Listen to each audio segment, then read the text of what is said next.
Diz assim: vós, portanto, amados. Ele já tinha falado dos detalhes anteriormente. Então, portanto, amados, sabendo isto de antemão, guardai-vos de que, pelo engano dos homens abomináveis, sejais juntamente arrebatados e descaiais da vossa firmeza. Antes crescei na graça e conhecimento de nosso Senhor e Salvador Jesus Cristo. Queridos irmãos, o apóstolo escreveu isto, fazendo aqui uma descrição de forma resumida da maneira como virá o Senhor nosso Jesus Cristo. E ele desperta aqueles irmãos, como a nós também, com exortação e com ânimo sincero. Isto porque ele já tinha conhecimento que muitos tinham ânimo em ouvir a sua pregação ou ler a carta que escrevia. Mas era um ânimo momentâneo, não sincero. Então ele exortava para que houvesse sinceridade em ouvir a exortação que o Senhor lhe deu pelo Espírito Santo. Irmãos, isto é um pré-requisito que devemos ter, de haver em nós sinceridade em nosso ânimo, para ouvir a palavra de Deus, ouvir o que o Senhor tem a nos dizer, porque ninguém sabe o que o Senhor vai falar, ninguém, pois é a revelação, se é revelação porque a coisa estava escondida, mas o Senhor passa então a revelar-nos, irmãos, com exortação, isto é, nos mostrando os cuidados que nós devemos ter para que não venhamos a descair na firmeza desta bendita graça, mas que com ânimo sincero ouçamos aquilo que o Espírito Santo diz às igrejas. Bendito seja o Senhor. Então ele dizia: para que vos lembreis das palavras que primeiramente foram ditas pelos santos profetas e do mandamento de nosso Senhor e Salvador mediante os vossos apóstolos, sabendo primeiro isto, que nos últimos dias virão escarnecedores, andando segundo as suas próprias concupiscências. Ora, irmãos, os escarnecedores são aqueles que, descrendo da Escritura, descrendo da palavra e das profecias nela contidas, irmãos, provocam nas pessoas um descrédito, abatem a fé, a confiança e a firmeza dos que creram no Senhor por causa da vida de concupiscência que tem. E hoje nós vivemos este tempo assim, irmãos. Pessoas que são verdadeiras escarnecedoras, que passam tantas informações e mensagens, e, enfim, comunicações, e muitas têm a finalidade de fazer-nos descair do nosso ânimo, por conta daquilo que se lê, que acontece por aí neste mundo. Algumas coisas são verdadeiras, outras nem verdadeiras são. Mas de qualquer maneira, irmãos, os escarnecedores que haviam naquele tempo existem hoje também. E nós devemos de ter o cuidado para que não venhamos a ser contaminados com as coisas que são hoje abundantes neste mundo. E através de todo o meio que nós temos hoje de conhecer o que acontece no mundo, podemos também absorver conhecimentos que não procedem de Deus, e isto tirar de nós a nossa esperança. Então eles naquele tempo já ignoravam, irmãos, quanto ao fim deste mundo, quanto à volta do Senhor, já procuravam desfazer do povo esta crença. Então o apóstolo dizia: o Senhor não retarda a sua promessa, ainda que alguns a tenham por tardia, mas Ele é longânimo para convosco, com todos nós, não querendo que alguns se percam, senão que todos venham a arrepender-se. Então a longanimidade de Deus, isto é, o ânimo longo, que não se desanima, Ele está esperando aqueles que terão a oportunidade de arrependerem-se para a salvação. Então só não foi destruído o mundo por conta do que o Senhor está sendo longânimo, esperando pacientemente até que complete o número dos escolhidos. E depois o dia do Senhor virá como um ladrão de noite. E fala então, irmãos, como será o fim, uma coisa horrível, um estrondo, que isto tudo acabará em fogo, uma destruição total. Então aqui ele faz uma observação: havendo, pois, de perecer todas estas coisas, pergunta para nós: que pessoa vos convém ser em santo trato e piedade, aguardando e apressando-vos para a vinda do dia do Senhor, em que os céus em fogo se desfarão, os elementos ardendo se fundirão. Ele pergunta: que pessoa nos convém ser em santo trato e piedade? Veja, irmãos, a piedade é um dom de Deus que precisa estar em todos nós. Todos nós devemos ser piedosos e nos apiedar de todos, indistintamente, para a salvação. Até dos nossos adversários devemos nos apiedar, para que a longanimidade de Deus também os alcance, e eles possam, como nós alcançamos misericórdia, também alcançarem. Mas também fala, irmãos, de que nós devemos ter uma vida em santo trato. O nosso trato deve ser santo. Quando o nosso trato perde a santidade, então a maneira de nos tratarmos já não é mais com respeito, com consideração, com amor, pacientemente. São tratos que eles fogem, irmãos, da santidade, e isto contamina-nos perante Deus. Então cada um deve ter o cuidado em tratar um ao outro, na vida familiar, na vida matrimonial, no trabalho, em todos os contatos. O nosso trato deve ser com pureza, irmãos, com amor, pacientemente, para que nós deixemos sempre aparecer a imagem daquele que nos está criando, que é a imagem de Jesus Cristo. Depois, irmãos, ele diz assim: nós, então, segundo a sua promessa, aguardamos novos céus e nova terra em que habita a justiça. Procurai, então, que dele sejais achados imaculados e irrepreensíveis em paz. Olha, irmãos, a pessoa imaculada é pessoa que não tem mancha. Não tem mancha no seu viver, não tem mancha nos seus atos, em todas as suas atitudes, nos negócios, nos contratos, naquilo que combina, naquilo que fala. A pessoa anda sempre com integridade, e o que ela é no rosto é no coração, porque diz a palavra que da abundância do coração disso fala a boca.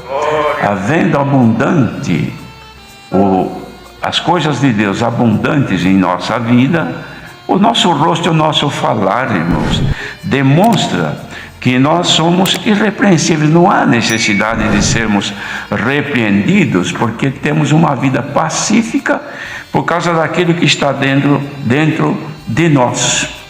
E depois, irmãos, ele fala: vós, portanto, amados, sabendo disto, de antemão guardai-vos de que, pelo engano dos homens abomináveis, sejais juntamente arrebatados e descaiais da vossa firmeza.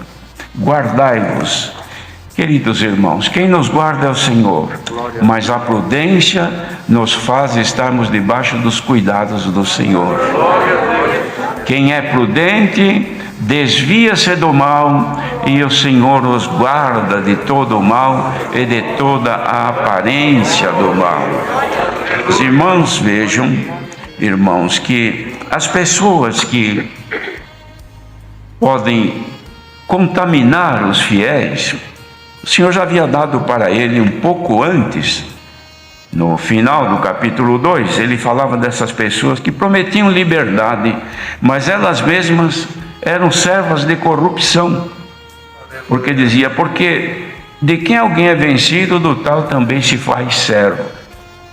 Porquanto, se depois de terem essas pessoas escapado da corrupção do mundo, pelo conhecimento do Senhor e Salvador Jesus Cristo, forem outra vez envolvidos nelas e vencidos, tornou-se-lhes o último estado pior do que o primeiro, porque melhor lhes fora não conhecer o caminho da justiça do que, conhecendo-o, desviarem-se do santo mandamento que lhes fora dado.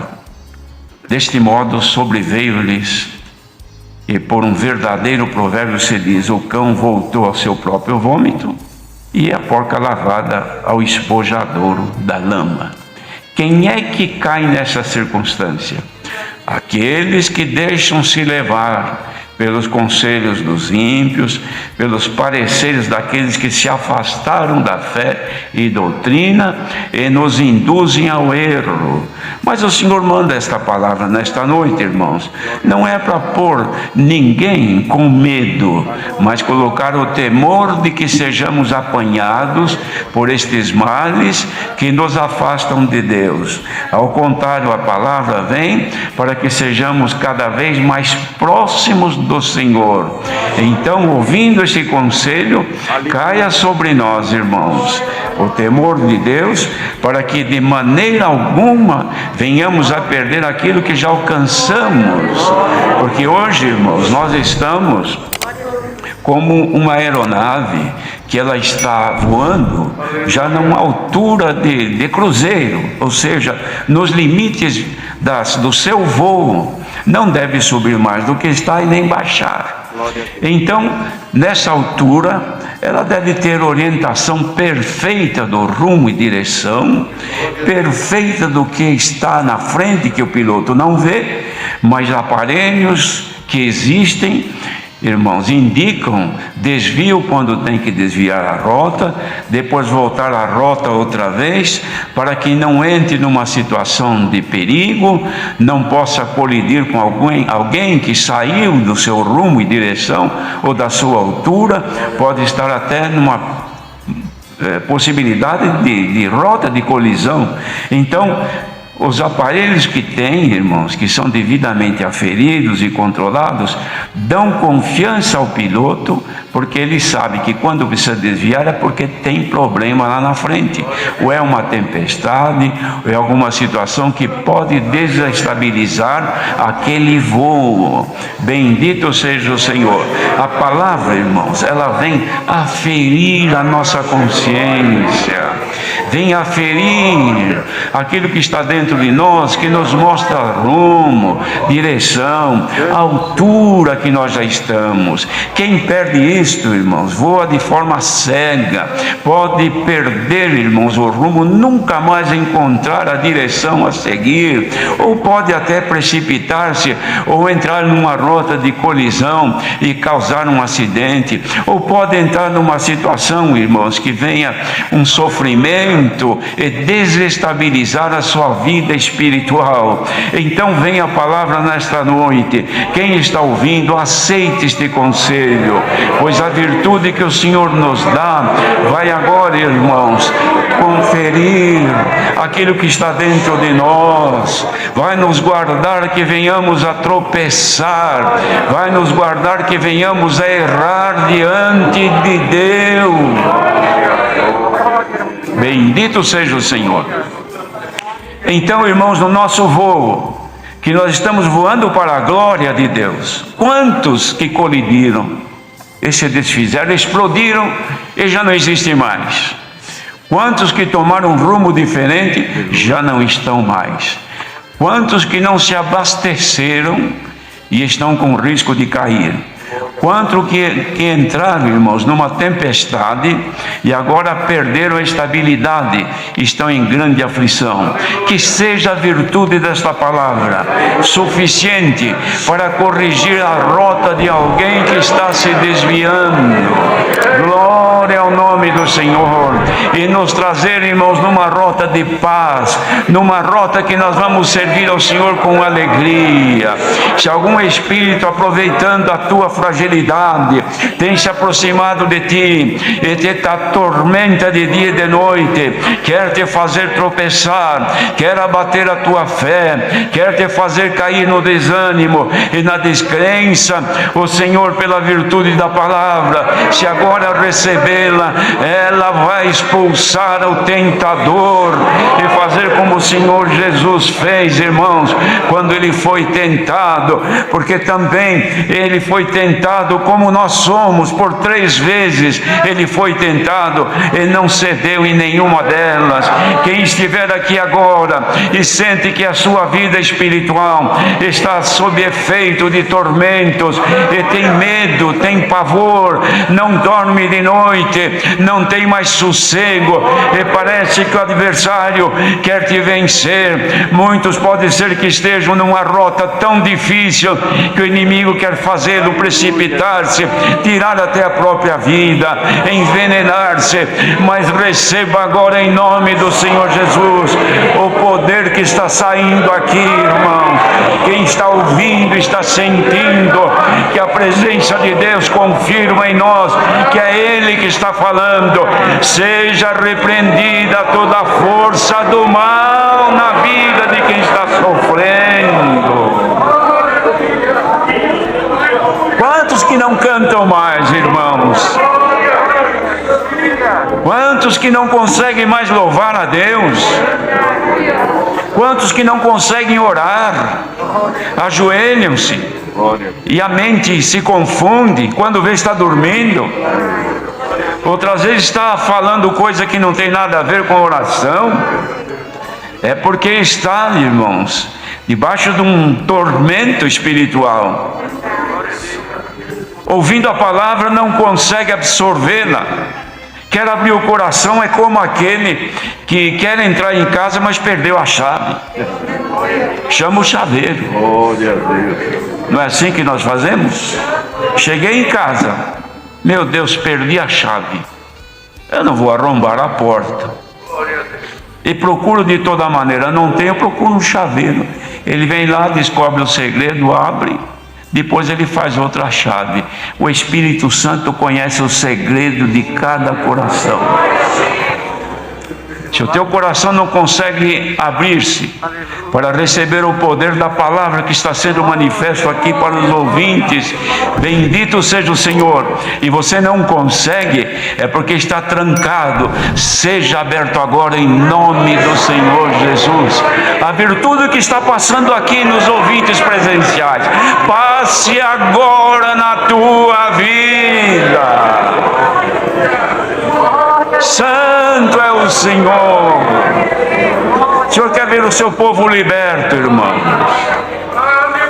Nós precisamos voar para a glória, nos desprender deste mundo.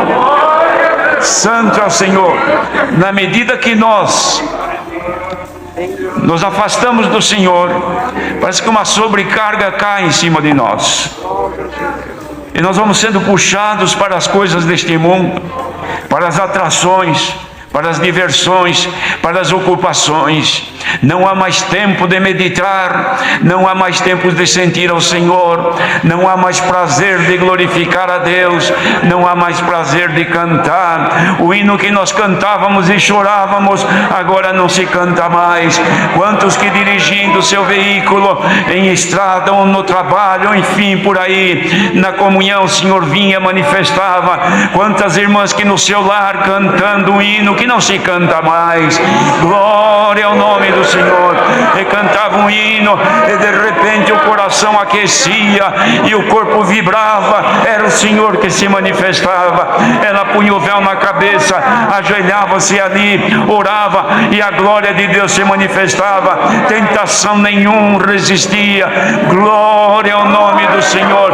Mas agora as ocupações, as percepções daquilo que se vê e se ouve, as comunicações nos vão prendendo. Chega a hora, irmãos, que nós vamos ficar tão materializados e carnalizados que a terra nos vai puxando. Eu era menino, já falei isso, parece que aqui mesmo.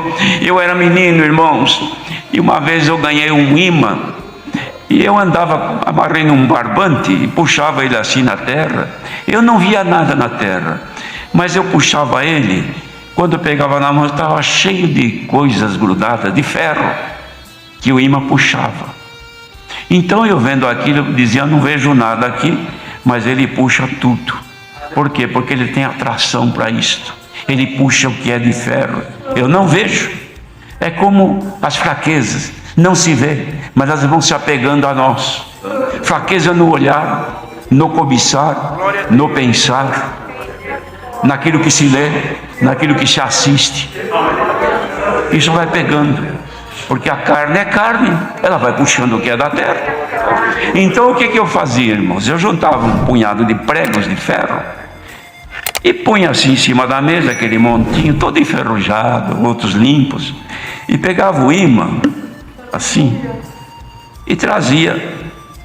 Não acontecia nada, mas quando ele ia chegando perto dos pregos, eles começavam a se movimentar. Abaixava mais um pouquinho, eles ficavam de pé, todos se mexendo.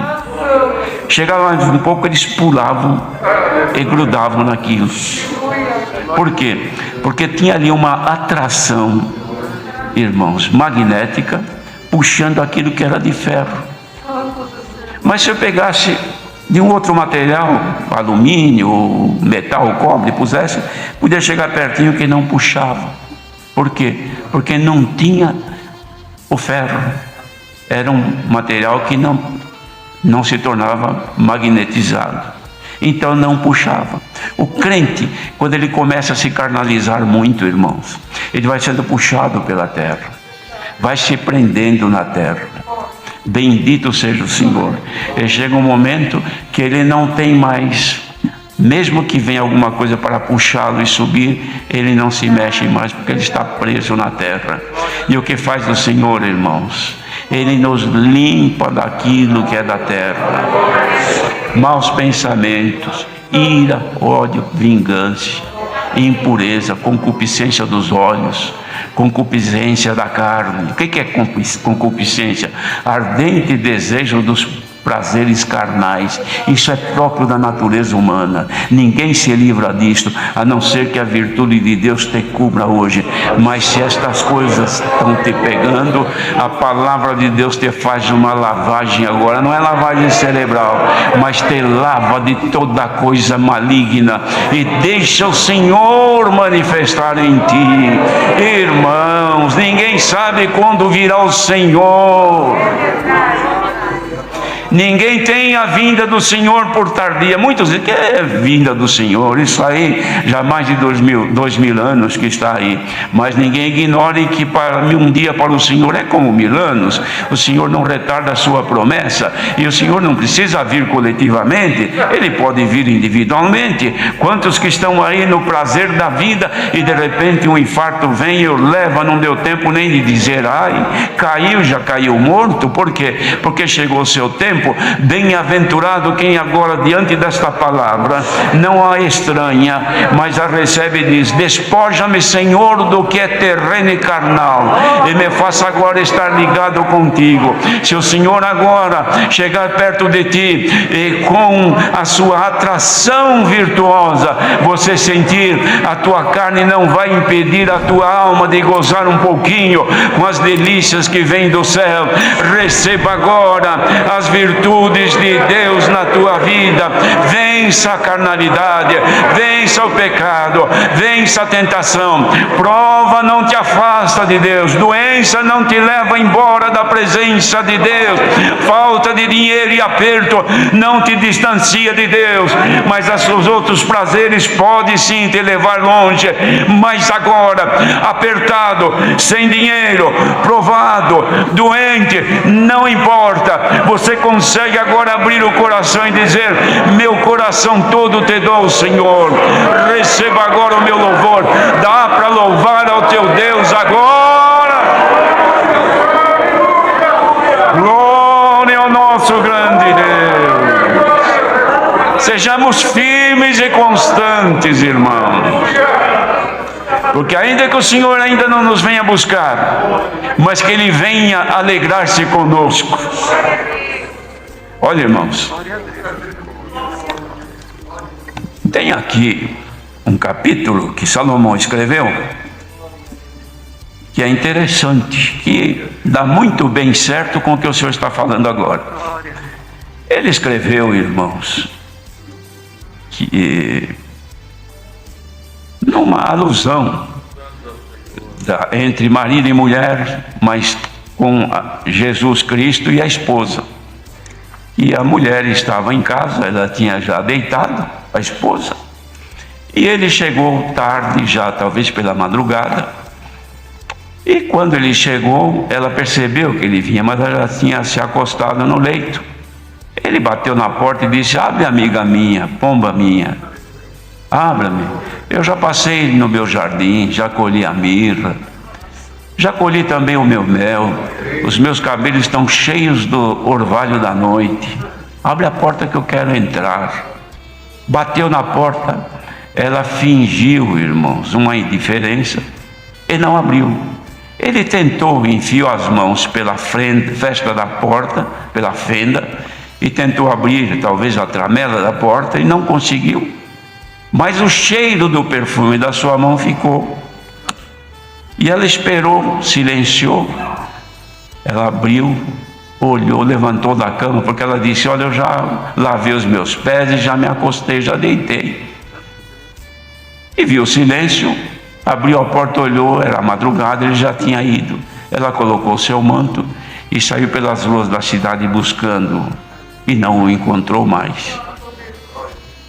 Foi pega pelos guardas da cidade, que a espancaram, tomaram dela o seu manto. Ainda foi perguntar para as outras donzelas: vocês viram aí o meu amado? Mas quem é o teu amado? Meu amado é Cândido, ele é rubicundo. Cândido quer dizer puro, ele é da cor dos rubis. Mas elas ignoraram. Ela voltou, irmãos, depois de haver sido espancada e sem o seu manto. Assim são aqueles que o Senhor chega e bate na porta, abre o coração. Eu quero entrar, quero estar contigo, eu quero me alegrar contigo, abre. Mas a pessoa tem muito o que fazer, tem coisas mais importantes para cuidar, e não abre, e ele se vai. Que o Senhor nos dê graça agora, irmãos, já que percebeu-se que ele chegou com a sua cabeça cheia do orvalho, que são as bênçãos dos céus de cima, bendito seja Deus, e o seu perfume, que são os seus dons, já deu para sentir o seu odor.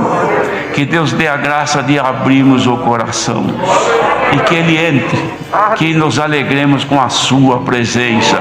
Bem-aventurado que agora poder dizer: Senhor, entra, eis-me aqui, Senhor, eu quero demonstrar-te que eu te amo, eu te adoro, Senhor.